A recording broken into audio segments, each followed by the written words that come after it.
Assalamualaikum warahmatullahi wabarakatuh. Nama saya Nurul Anissa dari Pendidikan Guru Sekolah Dasar Unit 3 semester 6. Di sini saya akan menjelaskan tentang konsep dan hakikat dari perspektif global.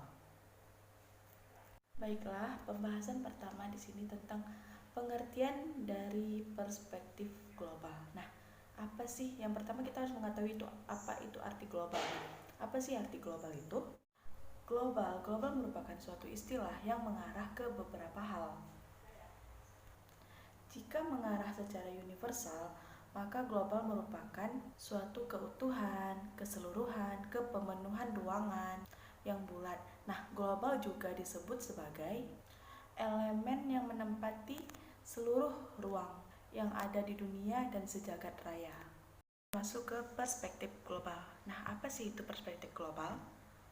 Perspektif global di sini yaitu berupa cara pandang, cara berpikir, maupun bersikap dalam menghadapi sesuatu kegiatan atau kejadian, dan juga merupakan masalah yang mempertimbangkan sisi kepentingan secara universal.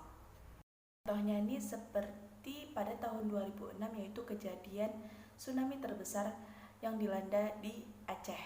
Nah, itu merupakan bukan sebuah kejadian yang menimpa Aceh saja, masyarakat Aceh saja, tetapi seluruh Indonesia juga terkena dampak, terutama bagi penduduk yang ada di Indonesia. Nah, ini bukan merupakan masalah yang ada di Indonesia saja, tetapi sudah mendunia, di mana negara-negara lain juga ikut serta bantu para korban yang terkena dampak tsunami tersebut. Nah, pembahasan kita selanjutnya di sini mengenai konsep tentang perspektif global. Nah, perspektif global di sini adalah cara pandang, cara berpikir dari suatu kejadian atau kegiatan dari sudut pandang kepentingan global itu sendiri, yaitu dari sisi kepentingan dunia dan kepentingan internasional. Oleh karena itu, sikap dan perbuatan kita juga harus diarahkan kepada untuk kepentingan global. Nah, globalisasi juga di sini mempunyai dampak positif maupun negatif, di mana yang dikemukakan oleh Tiller pada tahun 1998 bahwa dampak positif dari globalisasi adalah akan menyebabkan munculnya masyarakat mega kompetensi, di mana di sini setiap orang berlomba untuk berbuat baik dan untuk mencapai yang terbaik pula. Dalam era globalisasi ini adalah era di mana kita mengejar keunggulan dan kualitas, di mana masyarakat menjadi dinamis, aktif, dan kreatif. Sebaliknya juga nih, globalisasi mempunyai dampak negatifnya, yaitu bisa menjadi ancaman terhadap budaya bangsa atau budaya lokal. Nah, kita sebagai calon guru ada hal-hal yang harus dipersiapkan karena kita sebagai penghubung dari dunia luar, yaitu ada 3 hal yang harus disiapkan sebagai calon guru. Yang pertama adalah secara aktif mencari informasi atau menyimpan informasi yang bersifat dunia, dan yang kedua adalah mempunyai sifat terbuka dan mau menerima setiap ada pembaruan, dan yang ketiga adalah kita sebagai calon guru harus mampu memfilter semua informasi dan harus disesuaikan dengan kondisi sosial budaya masyarakat kita. Nah, itu dia konsep dari perspektif global. Pembahasan selanjutnya yaitu mengenai mengapa kita sebagai mahasiswa, khususnya prodi pendidikan guru sekolah dasar, harus mempelajari perspektif global ini. Ada beberapa hal manfaat untuk kita sebagai calon guru mempelajari perspektif global ini, yaitu yang pertama, meningkatkan wawasan cakrawala guru dan peserta didik, bahwasannya kita bukan menempati atau menghuni satu daerah, tapi kita mempunyai ketergantungan terhadap orang lain di belahan bumi lainnya. Yang kedua, menambah wawasan dan memperluas pengetahuan tentang dunia, sehingga kita dapat mengikuti perkembangan dunia yang pesat saat ini. Yang ketiga yaitu mengkondisikan mahasiswa untuk berpikir integral, bukan general, sehingga suatu masalah atau gejala dapat ditanggulangi dari berbagai aspek. Dan yang keempat, melatih kepekaan dan kepedulian terhadap mahasiswa untuk perkembangan dunia dari segala aspeknya. Dan yang kelima adalah karena kita mempelajari perspektif global ini, maka kita membuka pikiran, membuka wawasan cakrawala kita tentang pengetahuan dunia, serta kita sebagai calon guru SD kita dapat membentuk karakter peserta didik serta pola pikir peserta didik terhadap dunia luar dalam menghadapi globalisasi yang sangat pesat pada era sekarang. Kita juga sebagai calon peserta didik harus memberikan pemahaman dan melatih peserta didik untuk dapat mengembangkan dan tanggap terhadap isu-isu global. Nah, itu dia beberapa manfaat kita sebagai mahasiswa dan calon guru dalam mempelajari perspektif global ini. Pembahasan kita selanjutnya di sini yaitu perspektif global dipandang dari sudut ilmu-ilmu sosial.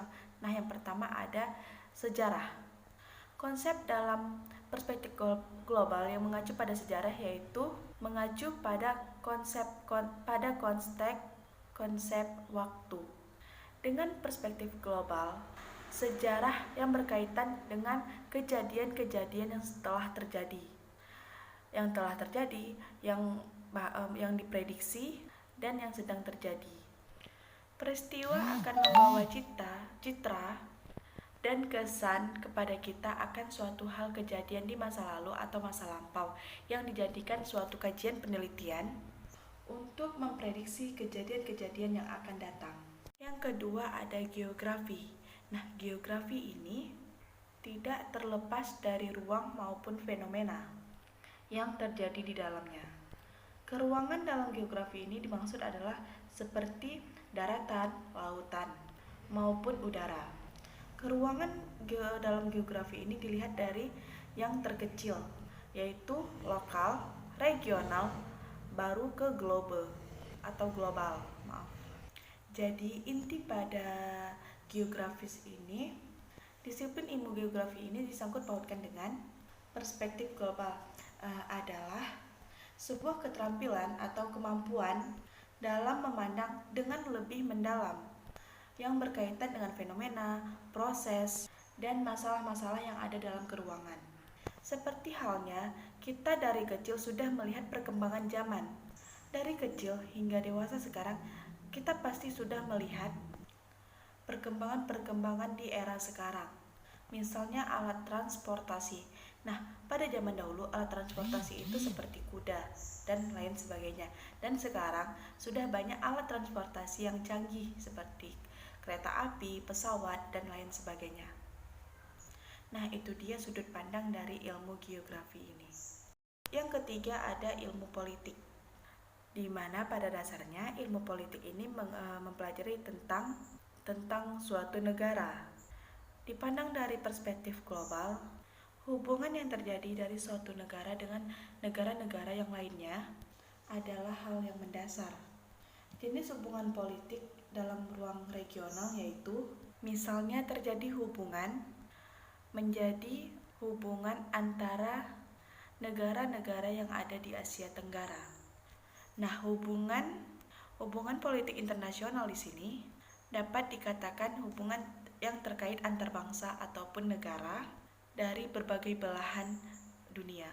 Sedangkan politik dalam lingkup global yaitu seluruh bangsa-bangsa dan negara-negara yang ada di dunia ini. Contohnya seperti negara Indonesia, yang ketika diproklamasikan hanya dapat pengakuan dari negara-negara lain secara terbatas. Hal ini berdampak pada hubungan dengan negara-negara lain yang masih terbatas. Nah, itu dia dari sudut pandang ilmu politik. Selanjutnya dari sudut pandang ilmu sosiologi. Frank Hanskin pada tahun 1982 menyatakan bahwasannya sosiologi adalah studi ilmiah tentang suatu fenomena yang timbul akibat hubungan kelompok-kelompok umat manusia. Hubungan umat manusia di sini dihubungkan secara aktif yang disebut juga sebagai interaksi sosial. Hubungan dan interaksi sosial oleh masyarakat terjadi dengan lingkup yang paling kecil sampai dalam ruang yang semakin luas. Nah, itu dia dari sudut pandang ilmu sosiologi. Selanjutnya ada antropologi. Koen-Jaraningrat 1990 menyebutkan bahwasannya antropologi adalah kebudayaan merupakan hasil karya, rasa, dan karsa yang diperoleh pada manusia melalui belajar. Sudut pandang dari disiplin ilmu antropologi ini dalam perspektif global terfokus pada eksistensi dan perkembangan budaya. Dalam konteks global melalui memprediksi, menghayati, dan mengamati perkembangan dari kebudayaan secara universal. Perkembangan kehidupan manusia tidak terlepas dari budaya dan kebudayaan yang terus mengalami perkembangan sejalan dengan majunya peradaban kehidupan manusia sekarang. Nah, itu dia sudut pandang dari ilmu antropologi. Selanjutnya ada iptek. Menurut Ghazalbah, pengetahuan adalah apa yang kita dapat dari hasil pekerjaan jerih payah kita sendiri. Maka pengetahuan adalah usaha yang dapat dari hasil manusia. Brown and Brown menjelaskan bahwasannya teknologi merupakan penerapan dari ilmu pengetahuan untuk memudahkan pekerjaan manusia. Maka dari itu, ilmu dan teknologi memiliki hubungan yang sangat erat dan saling terkait. Di sini, kemajuan teknologi sangat dibutuhkan. Tetapi teknologi juga ada posisi positifnya dan sisi negatifnya.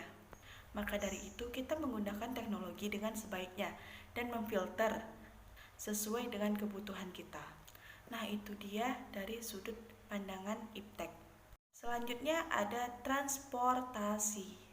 Transportasi yang kian mengalami perkembangan dari masa ke masa, dari zaman dulu sampai zaman sekarang. Perkembangan transportasi yang digunakan manusia yaitu pemanfaatan tenaga hewan seperti kuda, kerbau, dan lain sebagainya.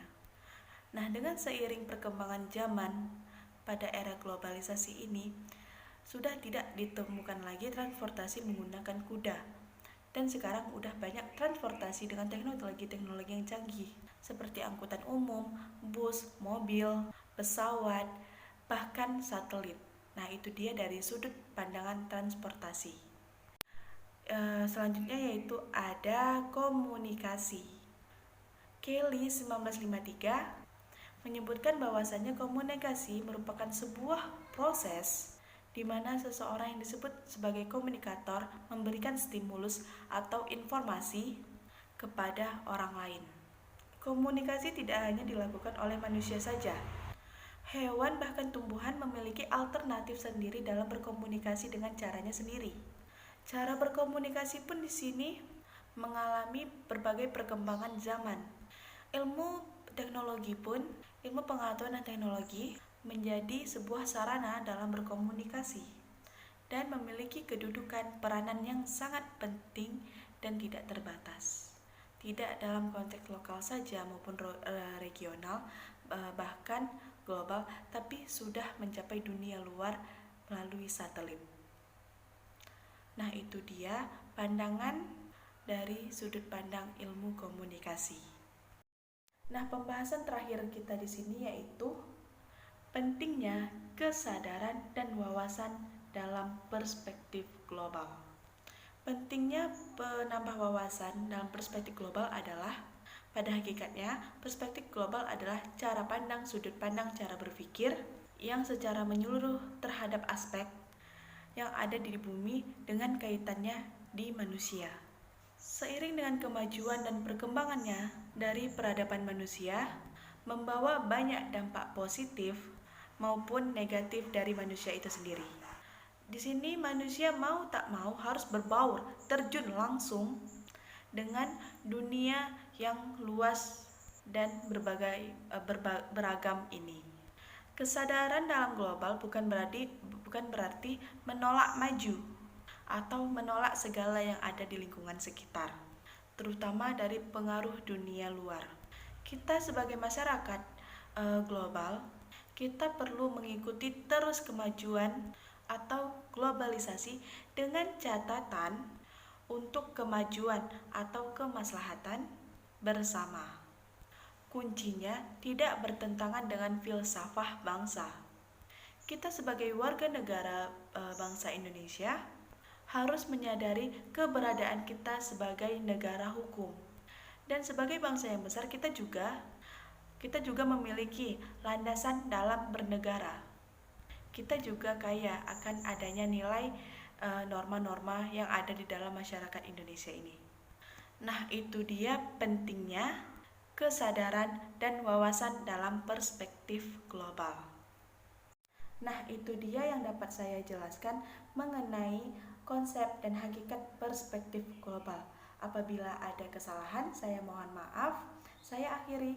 Wabillahi taufiq wal hidayah. Assalamualaikum warahmatullahi wabarakatuh.